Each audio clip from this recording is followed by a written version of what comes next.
saudação a todos os irmãos, amigos, internautas que estão participando aí desta série de estudos do livro do Apocalipse. Estamos aqui para o 4º episódio, onde nós vamos falar aqui sobre o livro selado e o Cordeiro. Portanto, fica ligado aí neste vídeo, preste atenção, anote aí alguma coisa, deixe aqui embaixo o seu comentário, a sua dúvida, a sua pergunta, você pode fazer. Não esqueça de inscrever-se no canal, caso você não seja inscrito. Ative o sininho para você receber as notificações dos próximos episódios e compartilhe com seus amigos, com seus parentes, com seus irmãos, para que a palavra de Deus alcance mais alguém. Este é o propósito, este é o objetivo, pregarmos o Evangelho, pregarmos a palavra de Deus, e principalmente agora nesse estudo sobre o Apocalipse. Por quê? Porque estamos no tempo do fim, estamos se aproximando aí da volta de Jesus, e temos que estar preparados, temos que preparar a nossa família, preparar a nossa casa, preparar as nossas vidas para este evento, para este encontro tão maravilhoso com o nosso Senhor Jesus Cristo. Você já pode dar uma olhadinha nesse quadro que eu criei aí, esse gráfico, que já mostram aí alguma coisa, porque nós vamos falar baseado neste quadro, dos fatos, dos acontecimentos e também as resoluções. Como serão resolvidos estes problemas que você já vê aí no início deste quadro.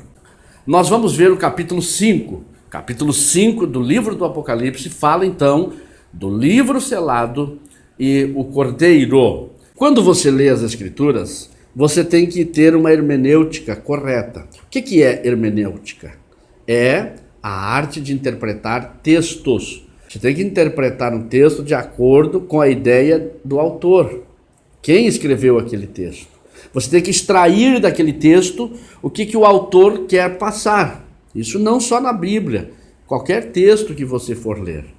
Nós não podemos ficar em conjecturas, em suposições, não. O que Jesus quis passar? E passar na sua autenticidade. Isso é hermenêutica, a arte de interpretar textos. Agora nós vemos João aqui diante do trono, visualizando o trono, visualizando toda a movimentação. O apóstolo João era um dos 12 discípulos de Jesus. João tinha conhecimento, João tinha noção do que estava acontecendo. Ele era um conhecedor das Escrituras. João conhecia o Antigo Testamento, ele conhecia o livro de Daniel, o livro do profeta Zacarias. João conhecia, então ele sabia das 70 semanas, ele sabia em que ponto das 70 semanas ele estava. Como hoje também nós sabemos em que ponto nós estamos. Por quê? Porque estudamos a palavra. E as 70 semanas de Daniel estão em andamento. E nesse processo de redenção, João tinha experiência, ele sabia do processo de redenção. Ele era pregador do Evangelho. João era um dos discípulos, como eu falei, e ele pregava o plano de salvação. Com certeza ele sabia, tinha noção do que estava acontecendo. E é por isso que João chorava quando ele viu o livro na mão daquele que estava sentado no trono. Por que João chorava? João chorava porque ele tinha entendimento do plano de redenção. E aí ele sabia que se o livro não fosse aberto, que se os selos não fossem desatados, o plano de redenção estaria em perigo de não dar sequência ou trancaria ali. E aí João chorava. Quem é digno de desatar os selos para poder dar andamento a esse processo? Para poder dar andamento ao processo de redenção. Precisava desatar os selos. Porque os acontecimentos que estavam descritos dentro deste livro estavam atrás dos selos, escondidos dentro do livro selado.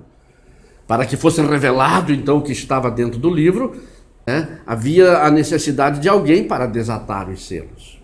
Agora o que me chama a atenção foi que Deus permitiu a abertura dos selos na frente de João, para que João pudesse escrever o que estava dentro daquele livro.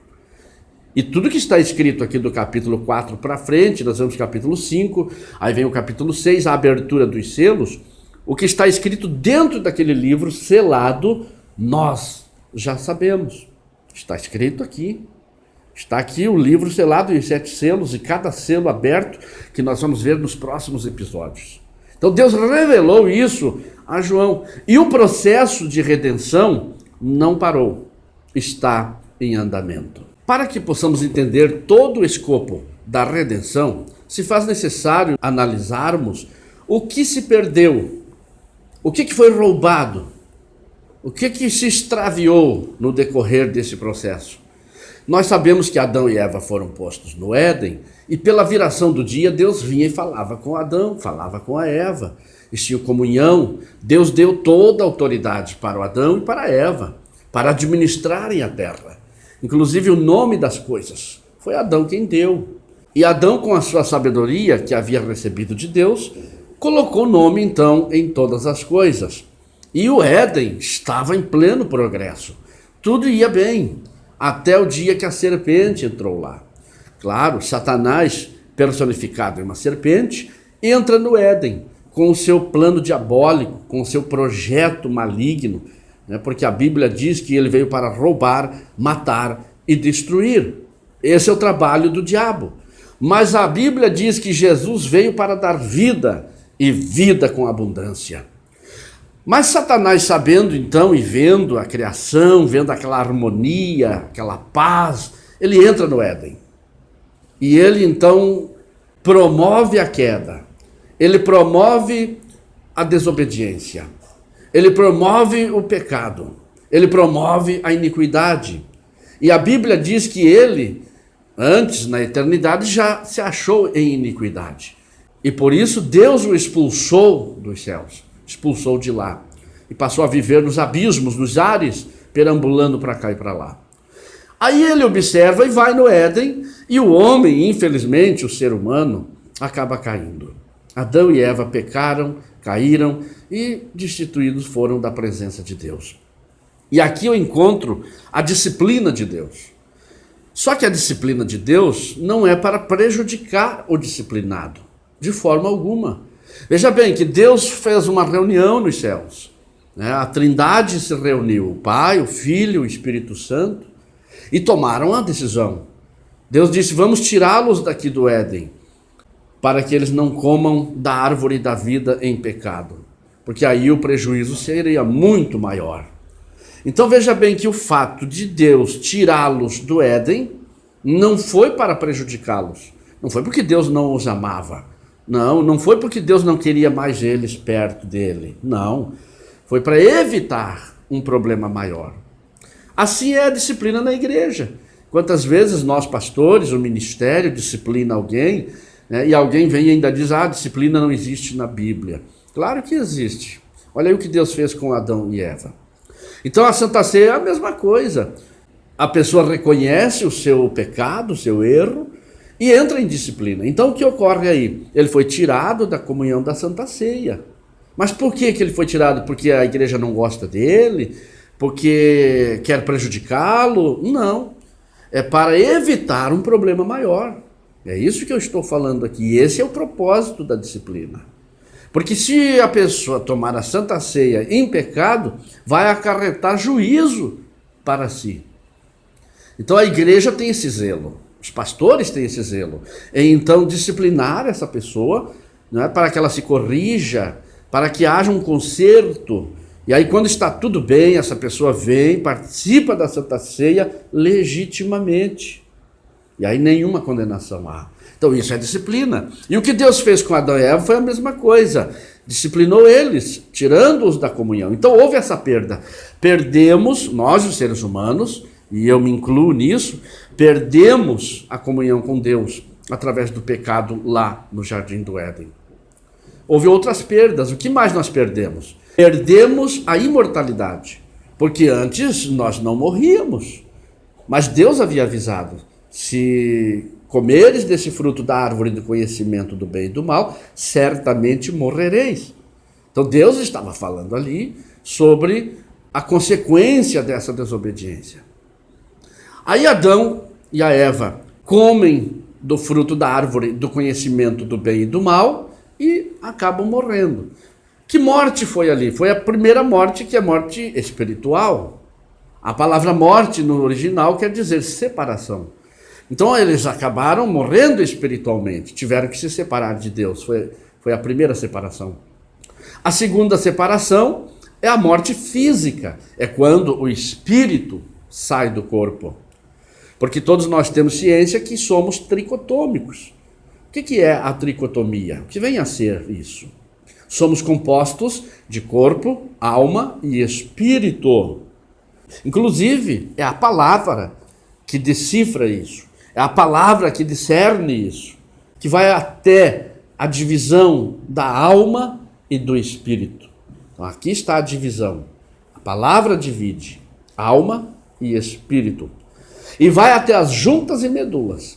E é apta para discernir até a intenção do coração do homem. Então nós somos tricotômicos, está provado pelas escrituras sagradas. O que se perdeu na ocasião da queda? Para entender melhor então o escopo da redenção, como eu estou falando aqui, o que Satanás roubou do ser humano para que agora fosse redimido, fosse trazido de volta ao legítimo dono? Bom, já falei ali que nós somos compostos de corpo, alma e espírito. Nós perdemos a comunhão com Deus. Nós perdemos aquele contato com Deus, que pela viração do dia, Deus vinha e falava conosco. Deus vinha e falava com o homem. Isso foi perdido. O que mais que nós perdemos? A imortalidade do nosso corpo. Até então, nós não morríamos e nem envelhecíamos. Mas a partir do pecado, passamos a envelhecer e morrer. É por isso que passaram então a contar os anos de existência. Sabemos hoje que Adão tinha 930 anos quando morreu, porque ele contou os anos de existência. Da mesma forma, os outros, como Matusalém, viveu 969 anos. Foram contados os seus anos. Por que começaram a contar os anos de existência e comemorar os aniversários? Foi por causa da queda. Após a queda, o homem passou a morrer. Envelhecer e morrer. Então perdemos a imortalidade. E a pessoa passa a branquear os cabelos, a virem as enfermidades, as doenças e até mesmo a morte. Então isso foi perdido ali no Éden. O que mais que perdemos? O ser humano perdeu o domínio da terra.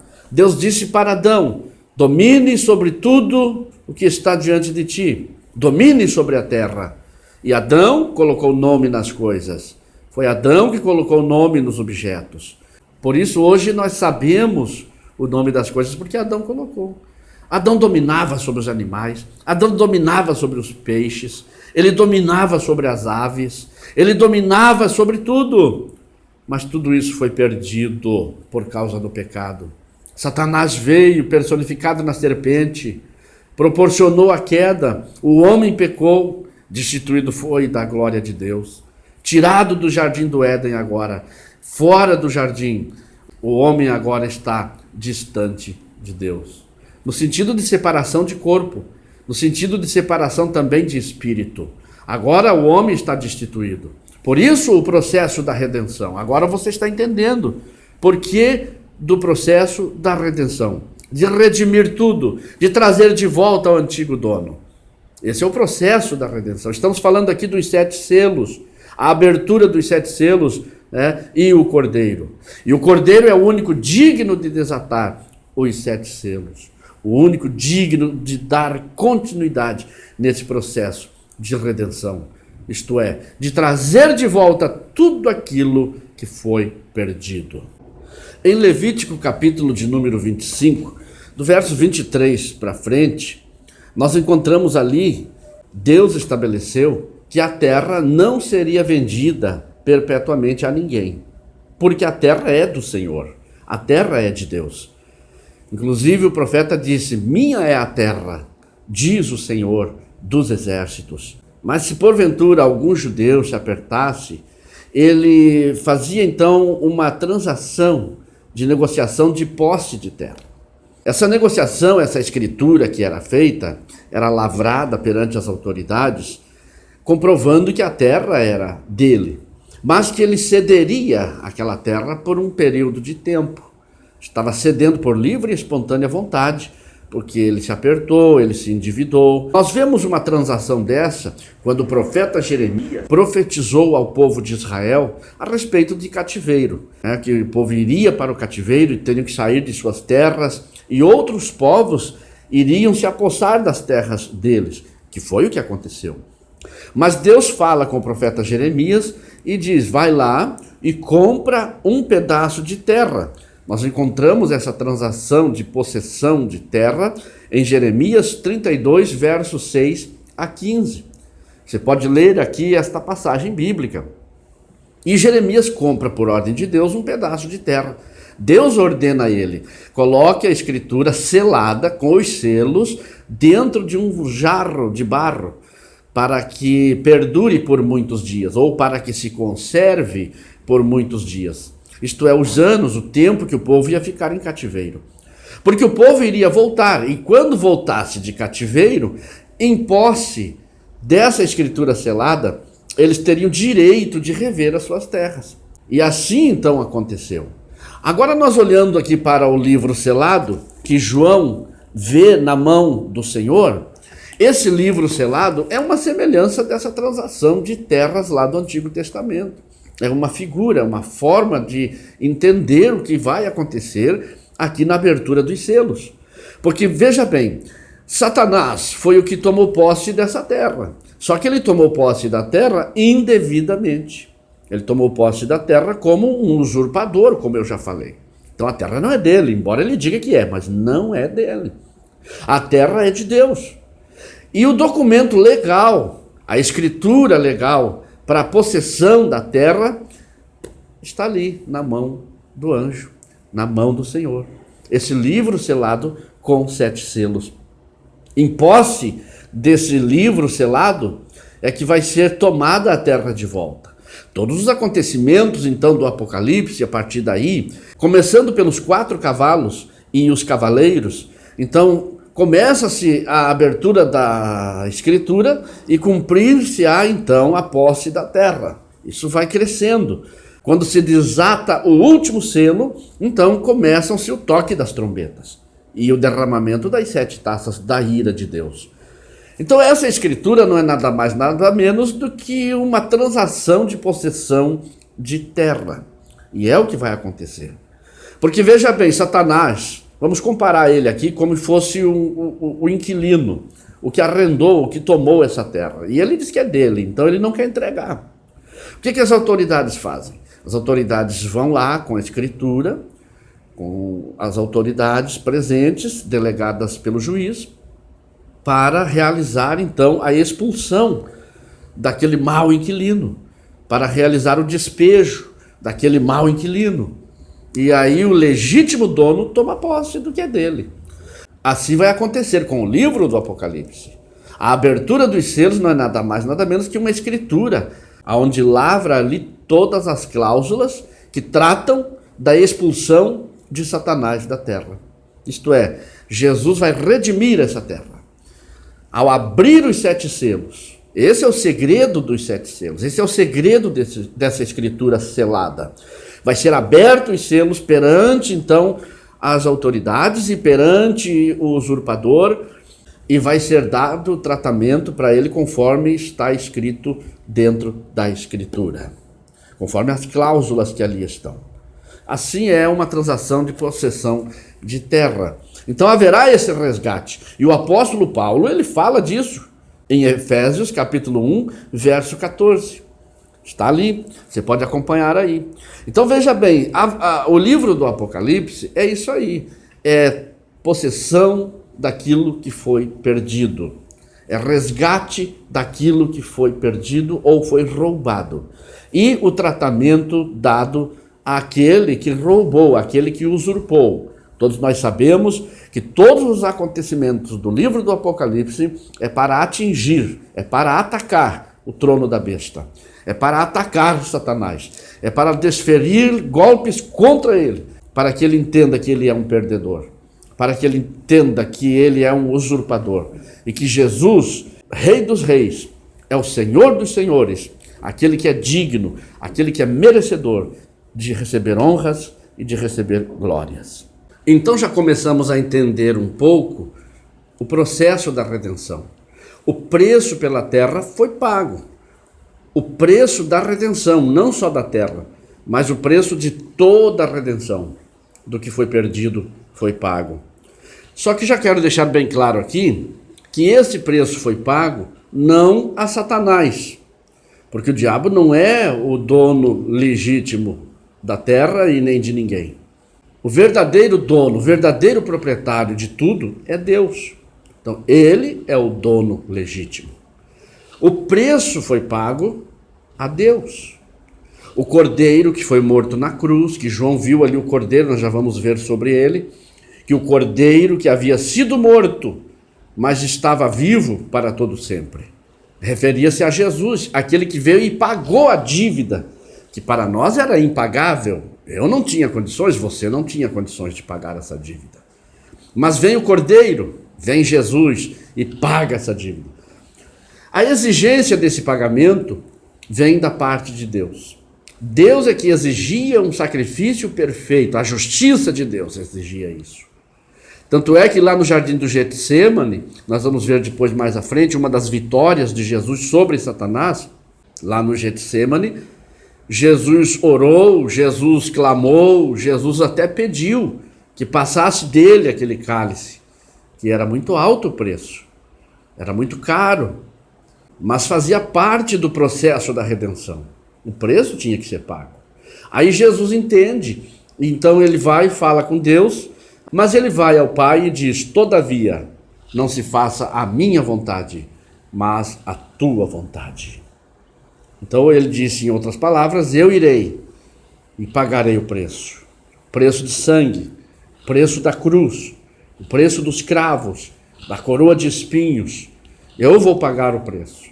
Ele deu a Deus, que é o verdadeiro proprietário de tudo. Agora começamos então a entender o processo aqui dos 7 selos, do livro selado, de o porquê desse livro. Nós vimos aí sobre as transações de possessão adquirida, é mais ou menos semelhante a isso. Claro, Deus mostrou a João para que João entendesse, já era uma coisa que João conhecia, como eu falei. Então aí está o processo de redenção e o livro selado e os 7 selos. Estava na mão daquele que estava assentado no trono. E João chorava muito porque ele estava percebendo o perigo. Mas enquanto ele chorava, a Bíblia diz que ele ouviu uma voz de um dos anciãos que disse: não choras. Eis aí o leão da tribo de Judá. Ele é digno de desatar os 7 selos. E João então vira-se para ver o leão e não vê um leão. João vê um cordeiro que havia sido morto, mas estava vivo para todo sempre. Ali estava o cordeiro, o único digno, o único capaz de abrir, de desatar os 7 selos. Então o cordeiro de Deus, que tira o pecado do mundo, como João Batista falou lá no passado, enquanto batizava Jesus, ele disse: eis aí o cordeiro de Deus, que tira o pecado do mundo. O cordeiro estava ali, lá perante João Batista. E João Batista ali estava respondendo uma pergunta que fora feita por Isaac, lá ainda no Antigo Testamento. Veja que o Isaac subia o monte Moriá, junto com seu pai Abraão, para um sacrifício exigido por Deus. É lógico que não houve a necessidade do sacrifício, houve uma substituição ali também, que já era uma figura da substituição que nós receberíamos no Calvário. Mas a pergunta fora feita: Pai, eis aqui o cutelo, eis aqui a lenha, estamos aqui com todos os apetrechos do sacrifício, mas aonde está o cordeiro? E Abraão respondeu: o cordeiro Deus proverá. E realmente vem de Deus, o cordeiro vem da parte de Deus. E Abraão não precisou sacrificar o seu filho, a fé dele foi justificada, houve um cordeiro substituto ali para Abraão, prefigurando a substituição do Calvário, que quem merecia estar naquela cruz do meio, lá no Calvário, era eu e era você. Mas Jesus veio e se colocou em nosso lugar. Ele pagou o preço. Ele pagou a dívida. João então olhou e viu aquele cordeiro. Quando ele olhou para o cordeiro, ele relembrou de todo o processo da redenção. Todo o plano de Deus para a salvação se resume no cordeiro. É o cordeiro de Deus, é o sangue de Jesus que nos purifica de todo o pecado. E agora João vê então aquele que era digno de desatar os selos. O apóstolo Paulo também fala desta mesma redenção. Aos Efésios, capítulo de número 1, verso 14. Você pode ler aqui. O qual é o penhor da nossa herança, para a redenção da propriedade de Deus, em louvor da sua glória. O que Paulo está falando aqui é a mesma coisa que João está mostrando ali, no livro do Apocalipse. A redenção, através de todo o livro do Apocalipse, todo o processo de redenção. Paulo, o apóstolo, está falando aqui, o penhor da nossa herança. O que é a nossa herança? Aquilo que pertence a Deus é nosso, e foi perdido no Éden. Mas agora Paulo diz, para a redenção da propriedade de Deus. Essa palavra redenção está inserida aqui no livro do Apocalipse. É isso que estamos tratando aqui. É isso que estamos falando aqui. E todo o livro do Apocalipse, ele enfoca a redenção de tudo. Glória a Deus por isso. Em breve ganharemos de volta. Nós estamos vendo aqui sobre receber de volta o que foi perdido. Já falei aqui o que nós perdemos, né? A imortalidade do corpo, perdemos a comunhão com Deus, perdemos o corpo, perdemos a terra. E agora, através da redenção, tudo volta ao estado original, ao dono legítimo. É isso que nós estamos falando aqui. Então, o que acontece? Como é que nós recebemos de volta o que foi perdido? Vamos começar pela salvação da nossa alma. Dentro do processo de redenção, de trazer de volta, nós receberemos então a comunhão com Deus, através da conversão, ao aceitar Jesus como Salvador. Aqui então começa-se o processo de resgate, de retorno, e ao ser humano volta ao ouvir a palavra de Deus, ao ouvir o Evangelho. Então é pregado a palavra de Deus, ele crê e vem, aceita Jesus, é batizado nas águas, e aí começa a sua vida de fé. Então ele recebe de volta, o ser humano ali recebe de volta a comunhão, a alegria da salvação, a alegria de estar com Deus. E a partir dali, ele tem liberdade de falar com Deus face a face, através da oração. No processo da redenção, receberemos o nosso corpo de volta no dia do arrebatamento da igreja. Está para acontecer a qualquer momento. Em 2 Tessalonicenses 4 e 13 a seguir. E ali Paulo fala que os mortos ressuscitarão primeiro. Ao eles ressuscitarem, receberão já um corpo glorificado. A redenção do seu corpo se dá ali. Coríntios 15 também fala que no abrir e fechar de olhos os nossos corpos serão transformados. É o mesmo processo. E Paulo diz em 2 Tessalonicenses 4 e 13, ali na sequência, que nós, os que estivermos vivos, seremos arrebatados. Então é o processo da redenção do nosso corpo. Receberemos ali então de volta o nosso corpo. Isso faz parte do processo da redenção. E o domínio da terra? Receberemos de volta mais para frente. Nós vamos ver nos próximos episódios que dentro do período da última semana de Daniel, dentro dos 7 anos, o processo de redenção da terra acontecerá. Jesus receberá de volta, ele vai tomar de volta o domínio da terra. Receberemos com ele. E é por isso que a Bíblia diz que nós governaremos junto com ele. Por isso o apóstolo Pedro diz, somos reis e sacerdotes. É por isso, administraremos junto com Jesus. Tudo voltará ao estado normal. Estamos vendo aqui então sobre o livro selado, com 7 selos, e o cordeiro. É isso que representa então o livro selado, isto é, ele faz parte de todo o processo de redenção. Por isso eles têm que serem abertos. Veja bem, Jesus venceu Satanás em todos os aspectos. Jesus venceu o diabo em todas as áreas. Jesus foi vencedor. Por isso, quando João olhou para ver o leão, ele não vê leão, ele vê um cordeiro. E como cordeiro, Jesus venceu Satanás. Em todos os aspectos, como eu estou aqui falando. Jesus prevaleceu contra Satanás. Lá no deserto, quando veio as tentações do deserto, lá estava um cordeiro. Ainda não tinha sido imolado. Mas lá estava ele, jejuando, orando. E Satanás dá uma investida contra Jesus, para tentar fazê-lo desistir. E Satanás faz então as 3 propostas que você conhece. Transforma essas pedras em pães, te atira daqui de cima do pináculo do templo, e na 3ª vez, tudo isso é meu. Se prostrado me adorares, eu te darei.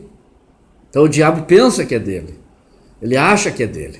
Não, tudo é de Deus, a terra é de Deus, a possessão é de Deus. Mas ele acha que é dele. E foi lá tentar derrubar Jesus. E Jesus prevaleceu contra ele. Quando Jesus disse para ele: vai-te, Satanás. Somente ao Senhor teu Deus adorarás. E somente a ele prestarás culto. E a Bíblia diz que Satanás se ausentou, foi embora, foi expulso. E os anjos vieram e serviram Jesus. Como cordeiro, ele prevaleceu contra Satanás ali no deserto. Jesus prevaleceu contra Satanás lá no jardim do Getsêmani. Um pouco antes da crucificação, antes dele ser preso, lá estava Jesus no jardim orando, onde o seu suor se transformou em grandes gotas de sangue. E Jesus lutou e pedia: Pai, passa de mim este cálice. E legiões de demônios o cercavam, que o salmista chega a dizer desta passagem: cães me cercam, usando esta expressão. E Jesus lá estava: Pai, passa de mim este cálice. Mas Jesus prevaleceu contra Satanás. O cordeiro prevaleceu mais uma vez ali quando ele disse: todavia, não se faça a minha vontade, mas a tua vontade. E Satanás foi derrotado. O cordeiro de Deus venceu Satanás lá na cruz. Quando Jesus, dependurado naquela cruz do meio, ele disse: Pai, nas tuas mãos entrego o meu espírito, está consumado. O cordeiro foi vencedor lá na cruz. O cordeiro foi vencedor também lá no sepulcro, dado a ocasião da ressurreição. Quando Jesus foi ressuscitado dentre os mortos, o cordeiro ali foi vencedor sobre Satanás. Então, como cordeiro, porque quando João olhou, não viu leão, viu cordeiro. O aspecto dele é que tinha sido morto, mas vejo que está vivo para todo sempre. Isto é, ele ressuscitou. Ali estava o cordeiro, digno de desatar os selos. Então veja bem, como cordeiro Jesus foi vencedor sobre Satanás. Imagine como leão, porque como leão, agora ele vem para julgar. Como leão, ele vem para dominar. Como leão, ele vem para continuar o processo da redenção. Nós vamos ver na sequência desse estudo. Na sequência desse processo de redenção, Jesus como rei, Jesus como governante, Jesus como Senhor dos senhores, administrando, dando sequência ao processo da redenção. E para concluir este estudo, então, nessa parte, aqui diz a palavra no capítulo de número 5. Logo que tomou o livro, os 4 seres viventes e os 24 anciãos prostraram-se diante do Cordeiro, tendo eles umas harpas e taças de ouro, cheias de incenso, que são as orações de todos os santos. Então, as orações fazem parte do processo da redenção. Você precisa orar. Nós vamos ver no capítulo 8, depois, no outro episódio, a respeito disso, que a oração é ingrediente de juízo, porque Deus pega relâmpagos, raios, trovões, né, e pega as orações de todos os santos, joga ali, mistura tudo e joga sobre a terra. As orações são necessárias. Agora, qual é a oração necessária? Qual é a oração que Deus vai usar como juízo? Não percam os próximos episódios. Uma coisa é certa, toda vez que você ora, está aqui, capítulo 5, versículo 8. As lágrimas e as orações são recolhidas em taças de ouro e levadas até o incensário na presença de Deus. Que Deus te abençoe. Eu fico por aqui neste episódio. No próximo episódio, nós vamos ver a abertura dos selos. Você não pode perder. Nós vamos ver cada selo. Acompanhe aí esses estudos e Deus vai te abençoar poderosamente. Até o próximo episódio.